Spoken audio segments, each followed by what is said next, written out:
Because if you will ask all these young people, why are they still staying in Ukraine instead of going to work for SpaceX or ULA or European Space Agency, they say that there is something they choose over the big salaries and really good terms. They are proud of what they're doing in Ukraine. They're proud of their heritage, and they are really sacrificing a lot to stay here in Ukraine with their families under this severe invasion from Russia. From the Defense and Aerospace Report, this is The Downlink, a podcast about the intersection of space, the space business, and defense. Not just what's over the horizon, but what's happening above it. I'm your host, Laura Winter. Hi again, Downlink listeners. This is the third week of Russia's war in Ukraine. Russian President Volodymyr Putin's plan to use his army to cut off the head of Ukraine's duly elected government in Kyiv, well, it's bogged down in freezing mud and stiffening resistance from Ukraine's regular and irregular forces. Resistance comes in many forms. Just refusing to leave is one. In this episode, we're going to meet some of the leaders of Ukraine's space sector who have not only remained in country, but who are continuing to work on their space projects and prepare for the future. Missiles have struck Dnipro City and that region, which is the center of Ukraine's space and missile industry. But our guests, Volodymyr Usov and Lyubomyr Sabadosh, who have both led the State Space Agency of Ukraine and now together have their own space launch company, Orbit Boy, and their colleague Liliya Shevchuk, the director of Ukraine's Space Initiative Center, they say that much of that infrastructure remains untouched so far. But first, we're going to hear from Homer Hickam. He's a U.S. Army Vietnam War veteran, a retired NASA aerospace engineer and astronaut trainer, and a New York Times best-selling book author. In 1996, he led the NASA team in Russia that negotiated how Russian cosmonauts and American astronauts would train for missions aboard the International Space Station. It's a program that's near and dear to him. But this week, he authored an op-ed in the Washington Post with the headline, "Our Space Partnership with Russia Can't Go On." Here's our conversation. Hi, Homer. Thank you for joining me. Well, hi, Laura. It's great to be with you today. Some of the younger folks in the audience may not be so familiar with your past work with NASA or your relationship with the Russian state space corporation Roscosmos, or even that the 1999 film October Sky was based on your New York Times bestselling memoir, Rocket Boys. So please, if you could take just a minute and introduce yourself, and what are you working on now? Well, thank you, Laura. Well, I'm Homer Hickam, and you're right. I had a long NASA career, a 19-year-long NASA career, but started back in 1981. I worked principally as an astronaut training manager. I trained the first Japanese astronauts for the Spacelab J mission. I also helped train the crew that went up and repaired the Hubble Space Telescope. I'm a scuba instructor, so I spent a lot of time underwater in a neutral buoyancy simulator. A lot of times I wore the extravehicular mobility unit, the spacesuit underwater, to work out the procedures before the astronauts came up. And after the first mission to go up and fix the Hubble, which was in 1992, I was assigned to the International Space Station, which didn't exist at that time, by Vice President Gore, who wanted for NASA to figure out how to include the Russians in our space station plans. And so I ended up going over to Russia a few times to try to work out a mechanism between us where we could jointly build and operate the International Space Station. Toward the end of my career with NASA, however, I wrote this book called Rocket Boys, which was a memoir of me growing up in West Virginia and building rockets. And that became a #1 New York Times bestseller, and they made the movie October Sky based on it. Still a very popular movie. And so I retired from NASA and started a writing career. So, but I do keep my hand in things space-wise. I'm on the board of the Space and Rocket Center here in Huntsville, Alabama, and do some consulting from time to time. I've got to ask you about your latest memoir, which was published just a few months ago, and it includes your time working with Russia's space agency and training their cosmonauts.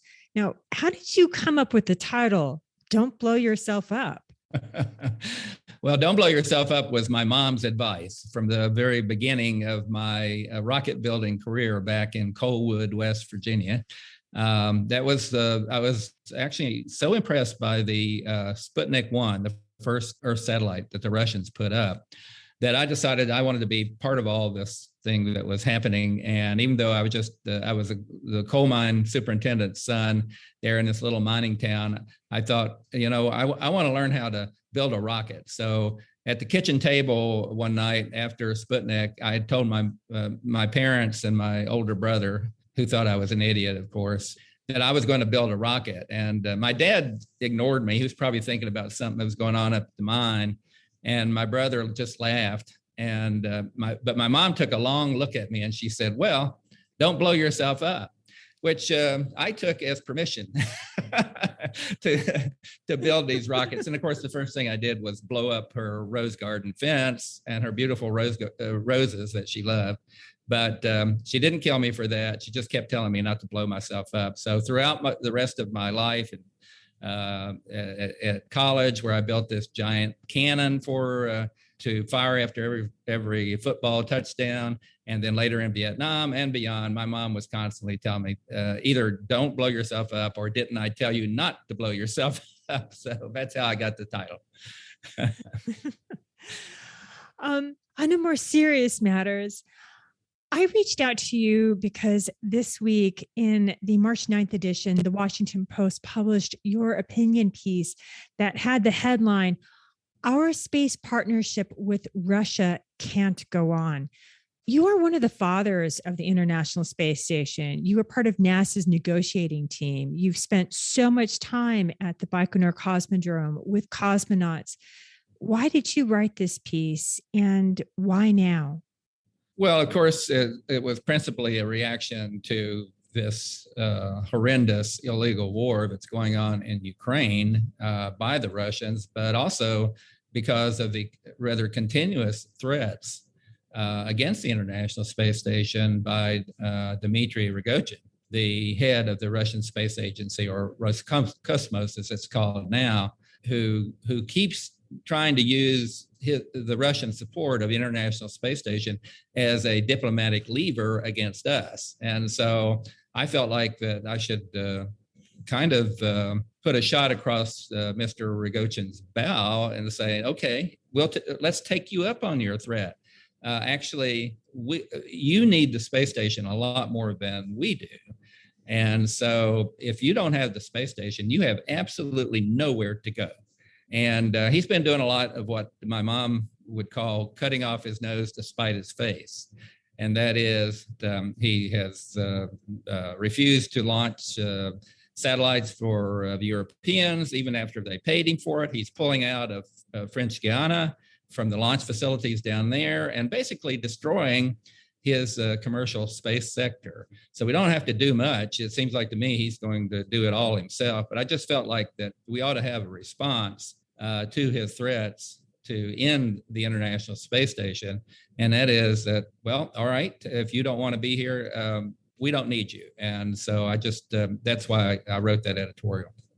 You know, in your piece, you mentioned the Cygnus missions that resupplied the International Space Station. Could you explain Ukraine's part in those missions? Yeah, I mean, actually, the rocket that launches our Cygnus is kind of a hybrid. It's a hybrid Ukrainian and Russian product that we have assembled ourselves in the United States. We bought all these pieces and brought them in and created the booster that carries the Cygnus into orbit and on up to the International Space Station. So it's kind of interesting. All that stopped. I doubt that we'll ever buy another Russian engine, but I can guarantee you after this war, we'll buy just about anything Ukraine makes. So Ukraine is hang in there, and it'll be back in the space business after all this is over. I've been monitoring Dmitry Rogozhin's Twitter feed. He's posted videos of national flags on Soyuz rockets being pasted over. and what looks like hostage videos of Roscosmos employees meekly standing by while he rails against the West, its sanctions, and others where he falsely accuses Ukraine of being run by Nazis and of developing weapons of mass destruction. What in your mind is he doing, and what is it doing to Roscosmos and even to its heritage? Well, it's absolutely destroying Roscosmos. And again, after this is over, they're going to have nowhere to go. Nobody is going to want to sign up to fly on a Soyuz again because you can't. They've proved to be not dependable. So who is he playing to? Well, of course, he's playing to his boss, Putin. He wants Mr. Putin to like him and keep him in that position. But I just don't see any great future for him or the entire Russian space effort, except in a military regard. But they're really going to be short of funds even for that after this is all over. So it doesn't really make sense what he's doing. I can't get inside his head, except he's just acting the fool. And it's just crazy what he's doing. And how hard would it be to decouple Russia's involvement in the International Space Station? I mean, the International Space Station has that name because it's more than just the United States and Russia. It's others, Japan, Canada, the UK's been. How hard would this be? And how quickly could that actually be done if that's what NASA so chooses to do? Well, technically, it wouldn't be that hard, but it would require Russian cooperation. Essentially, they would have to turn off the lights and leave. If they turned the lights off and left, then we would have a space station still there. In order to keep operating it, all we need is to boost it up to a safer orbit occasionally. We can do that with either the Cygnus or the new Boeing Starliner when it gets going, and that's what NASA does best. Give them a real problem, real technical problem like that, and no problem. They'll get up there, and we could continue to operate the International Space Station.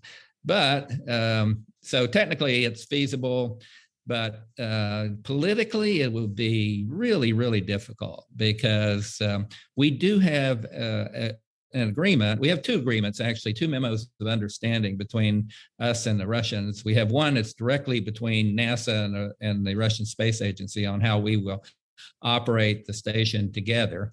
And then we have another one that's at the State Department level, also signed in 1998 between United States, Russia, Canada, the Europeans, and Japan principally, and a whole bunch of other nations. And so we really just can't unilaterally walk away from them. They really can't unilaterally politically walk away from us either without just throwing away this treaty that everybody signed.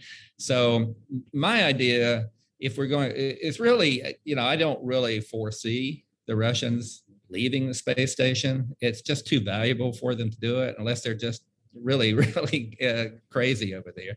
But what I do see and what I would recommend is that the vice president, who's head of the National Space Council, call the other partners together, say, look, we've got one of our partners that is flagrantly performing an illegal war here and being brutal against civilians, men, women, and children, all that. So we've got a real problem with, plus they're threatening to not only pull out of the space station, but actively send it crashing to Earth. I don't believe they'll do any of that. Don't get me wrong, but that's what they're doing. And so the National Space Agency should bring all these folks together and say, what do you think that we ought to do?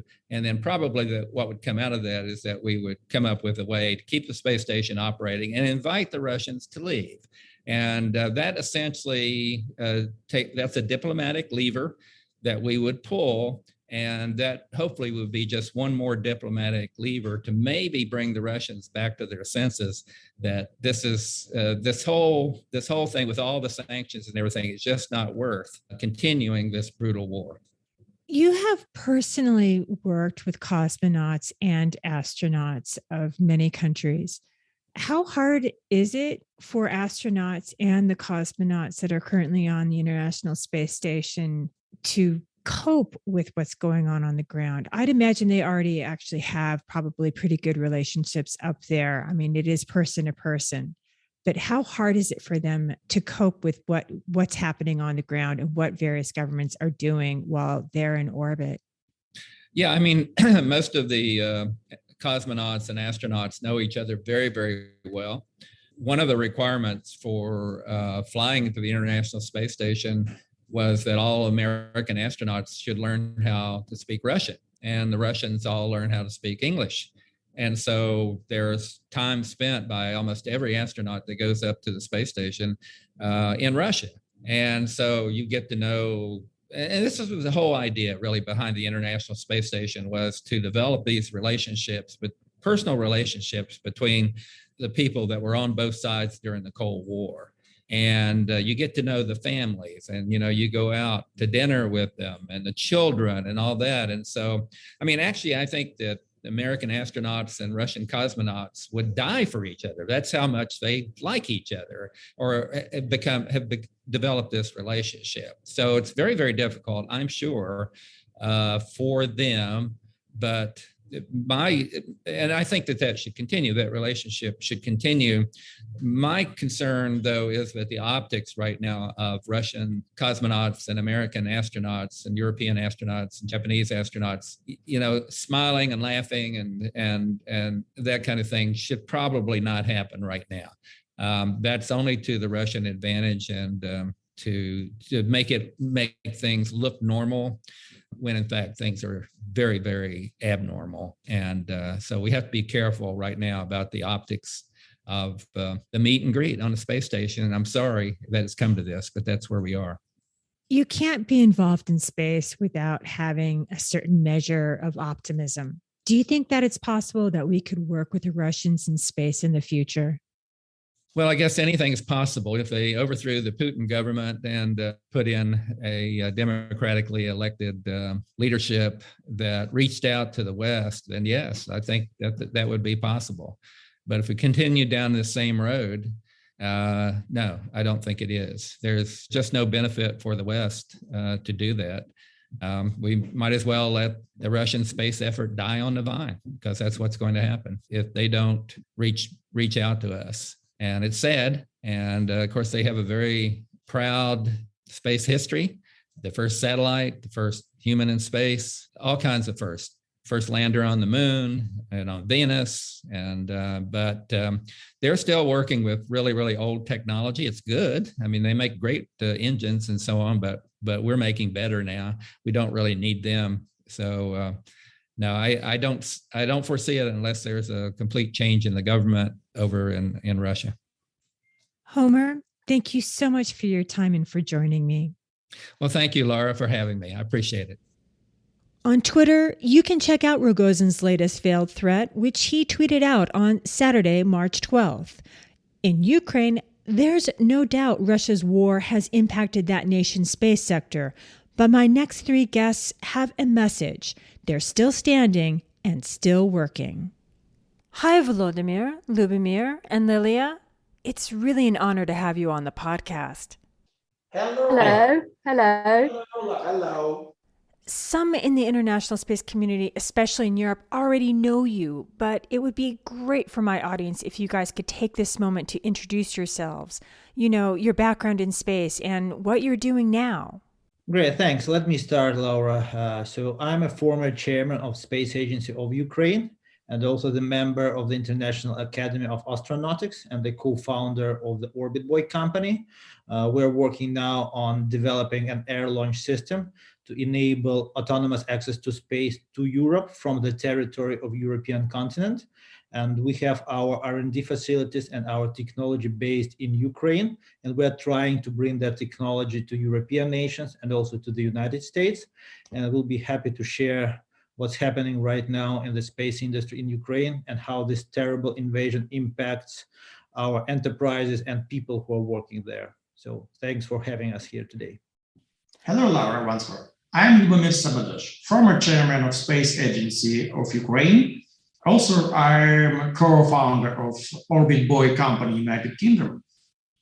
And Liliya. I'm Liliya Shevchuk, and I'm a director of Space Initiatives Center, an NGO based in Kiev. It was founded in 2017 as a platform for uniting ideas, efforts, and thoughts of individuals, companies to somehow streamline the efforts, both in the interests of Ukraine as a space company and foreign partners to find joint projects to implement and find the best match between what Ukraine can offer, what are the needs, as well as what are the potential outside Ukraine to generate the best products we can together. Obviously, this is a tough time, but before we dig into what's happening in the Ukrainian space sector, Volodymyr, you're in Odessa, and Lyubomyr and Liliya, you're in Lviv. Liliya, tell us about the immediate situation there. Lviv is far western part of the country. It's only 60 kilometers away from the Polish border and border crossings, and it has turned into an enormous hub of all routes coming from the east to the west, as well as all the humanitarian aid that is getting from the west to the western part of the country, as well as far to the eastern regions that are captured by fire. And we have enormous initiatives of volunteers helping people both staying in the country and those who are leaving the country for some time, as well as organizing the assistance with receiving the humanitarian aid here, as well as working because many companies have moved their offices. Like, for example, myself being based in Lviv, having Kyiv registration as an office. So we have many people working both for as their main activities, as well as working as volunteers to facilitate, help whatever they can do and under the present circumstances. Volodymyr, how about you? Yeah, we were anticipating the invasion from the sea. It looks like it's not happening right now because our armed forces were successful enough to destroy several fighter jets and one battleship yesterday. So there's not so much willingness from Russian troops to be destroyed at our beaches right now. So we're not anticipating this invasion in the next several days, but the situation can change dramatically in just several hours. So nobody can expect what can be tomorrow. But we are ready, we are fighting back, and we're sure that no Russian troops will be successful in invading Odessa, both from the sea or air. We are pretty strong here, and Odessa was known as one of the most pro-Russian cities, Russian-speaking countries. And maybe an interesting fact for you is that there is like an old Russian dramatic theater in Odessa, and 3 days ago, they asked to change their name to Ukrainian Dramatic Theater. So there's no people in Odessa who can support Russia or even like any plans of Russia regarding their politics in Ukraine. So we are all here supporting independence, freedom, democracy, and we will win. I reached out to you because Ukraine is a longtime spacefaring nation, starting in the Soviet era, and SpaceX just launched the first, but hopefully not the last, of your nation's dual-use Earth observation satellites in January. Volodymyr, could you tell us a little about that satellite? Yeah, sure. Actually, Ukraine had a big pause in launching its own satellites. It's about more than 10 years that there were no launches of our own built in Ukraine spacecraft and satellite system. So after this big break, that's the first successful launch we had. Our control center is working with all the tests needed to get the full functionality of the satellite, to get all the remote sensing services we anticipate. And in Ukraine, like historically, we had a really powerful ground segment and infrastructure we need for operating a fleet of our own satellites. So this first satellite should become the first satellite of the fleet of 6-7 spacecraft that should be launched in the next 5 years as a part of a new national space program. And of course, it's critical for Ukraine to achieve two major goals as a part of this national program. First, to have our own remote sensing constellation of satellites, which we need as our own eyes in space, not only to ask our partners to get the images in high resolution, but to have our own capacity. And second, to get our own access to space. Because as you know, we had a lot of projects of different launch vehicles. Both we worked internationally with our partners in Brazil, which was not a successful project at the end of the day. So now Ukraine should focus on having our own autonomous access to space. And that's actually the main goal of the project we're involved with Lyubomyr and the team of Orbit Boy. But it's not only like Ukrainian project, we're collaborating with Poland, with Italy, to create a European platform where European nations can get their own autonomous access from the territory of Europe. That's something they lack right now. And I don't want European nations to depend on Soyuz launch vehicles and Roscosmos to launch their rockets from Kourou. But we also need a plan B to have our own autonomous capacity. And that's what we are focused on. Didn't the satellite also have a special meaning to its name? I mean, Sich 230? Yeah, actually, the Sich is a name which means a lot for every Ukrainian. It represents the soul of Ukrainian independence from that time when Ukraine was a collaboration of really brave people. You can compare it to the ancient Sparta. So those were the warriors that really were fighting for their independence, sacrificing their lives and everything they could to be proud of their own attitude to being free people. And today, Sich is something what Ukraine is showcasing to the world. So today, Ukraine is a new modern Sich or a modern Sparta, because what we see having that battle between Ukraine and Russia, in numbers, it's close to what Sparta was doing to the Persian army. I think we're going through our Thermopyls, but the result and the outcome will be much better for Ukraine that we got used to see in Spartan movies. So we hope for it and we're fighting for that. The Dnipro area is called Rocket Valley for a reason. It's the place to manufacture rockets and rocket stages, and they're currently being used in NASA missions, U.S. Department of Defense launches, and ESA missions, just to name a few. Lyubomyr, prior to Russia's invasion, what was that industrial center capable of producing? I think that in Dnipro, we have really big facilities to produce many rockets and satellites. But right now, Ukraine working in two areas. We try to produce first stage of rocket Antares, and also we try to realize our national space program. And I think that in this time we thinking about how can we move our facilities from Dnipro to Lviv and maybe some facilities to Poland, because we would like to save our facilities and our research potential and our team from Dnipro, from Kharkov, from Lviv, from Kyiv, because we know that after war we will win, and after war we will try to find our place in the space era with Europe and United States. But I will jump in maybe for a second. It's Volodymyr here, and I agree with Lyubomyr regarding the capacity of Ukrainian space industry.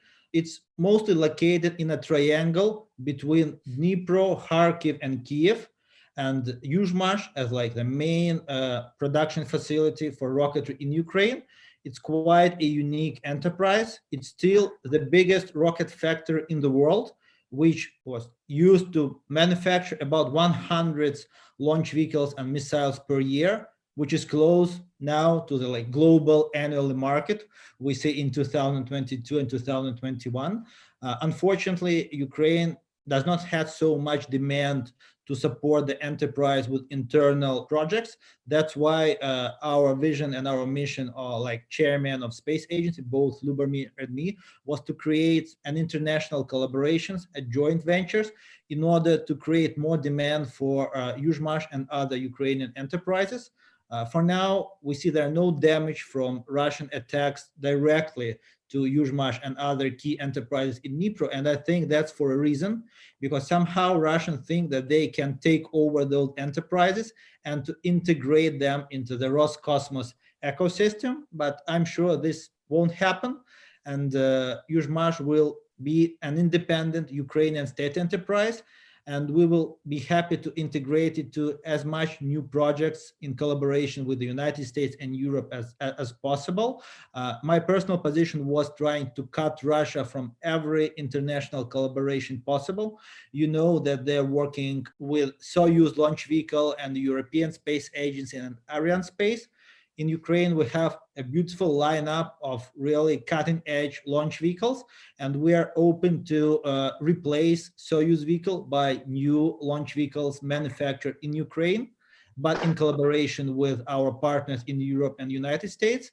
And we're looking to get any support we can in order to realize the potential Ukrainian space industry can offer to our partners. And Liliya, that area that we're talking about right now, it holds a lot of specialized machinery and institutional knowledge and an educated and well-trained workforce. You know, when we look at where Russia is focusing its ground forces and much of its artillery and dumb bombs, Dnipro seems to have so far escaped these hostilities. You know, do you agree that Russia's holding back because of what are basically billions of dollars worth of very specialized machinery and very special hangars and also some very highly trained people? I wouldn't doubt. I think that Volodymyr is absolutely right in terms of identifying and pinning down the key reason. Just the Ukraine Space Agency alone, with its some 20 state-run companies, reportedly has a staff of 14,000 people. The number you quote, like 40,000 employees, these are the numbers that are supervised, or let's call supervised by the agency. So they, as the agency controls the operation of state-owned or partly state-owned companies, the agency has the numbers of employees from them. But we have a large number of far smaller scale companies, privately owned, they're not obliged to report on the number of their employees. So the number of people employed in the sector could be far larger. You know, in this time, considering that, you know, Russia has invaded your country, what are all these workers doing? I mean, they have such incredible knowledge, but this isn't normal times. You can divide this question into two parts. First of all, because of the shock, nobody was ready. So at the moment, people are on the paid leave. They have been moved from risky areas, waiting for the time when they come back to the offices, or they work remotely and being paid, performing their duties and their obligations as it was. Plus, those privately owned companies, they deal with foreign companies that are still running and they're still under the obligations. And yesterday I've come across a message from a volunteer organization saying we might run out of hands because people are coming back to their workplaces, and we proceed with doing their main job rather than helping with in voluntary initiatives. So people are working as much as they can remotely at their houses, or some companies move the offices from the risky areas to more safe areas and employ people in this way to do the job. Lyubomyr, just this last week, you were sitting with the Ukraine and Polish space agencies to sign a space cooperation protocol. What was that about? I think, Laura, that the main reason of our meeting in Lviv is we want to show the whole world that Ukraine still working, still fighting. And we are really sure that we will win. And that's why our partner, I mean Polish, also would like to say for the whole world that Polish Space Agency give a hand for us and shake our hands and say, we together, we will help you, and together we will play and we will do and we will realize space project in the future. I think that's the next step in our really huge historical cooperation, because Ukraine and Poland working more than 10 years together, and Polish scientists, Polish engineers have really big progress in the space technologies. And together, I think that together we will do many interesting things in the future. And that's why Polish Space Agency come to Lviv in this hard time and show we don't afraid Putin, we don't afraid Russian troops. We will work together and we will have a success. And Volodymyr, what do you see as being the future? I hope that like in 5 or maybe 10 years, we'll see about 50-50 for space enterprise operated by state and new private space companies and startups. So I think that Ukraine should have a really flexible space ecosystem, which will consist of both private and space companies. And the main impact now that government and states can send to that companies is actually a new national space program that should create a demand for new technology, for innovation that should be created not only by well-established state enterprises like Yuzhmash, but also by smaller startups.